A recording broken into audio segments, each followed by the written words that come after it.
This is Tim here from Your Six Tech. Today in this video I'm going to show you how to connect a Bluetooth keyboard to your PS5. So look at your Bluetooth keyboard and just simply turn this on. So on the back of mine, I can see I have it on right now, so I can switch it from the off section to the on section and back again, and this little blue light should be on now. Okay, now figure out how to put this into the Bluetooth pairing mode. So I can see the FN key and Z is where the Bluetooth option is. So I can just hold down on this for like 2 or 3 seconds, and this little light will begin to blink up here. So if it's not, you might have to turn it off and on again. So let's do this again. So there it is. Now it's blinking. Now on your PS5, let's X out of Battlefield 6 and go back to home. Go up the top, go to settings, and go to your Bluetooth settings.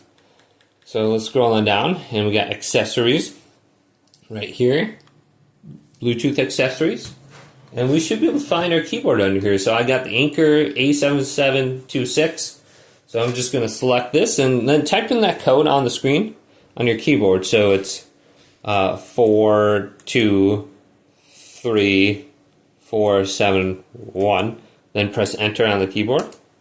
And now it's connected to my PlayStation 5. And I can start playing with it.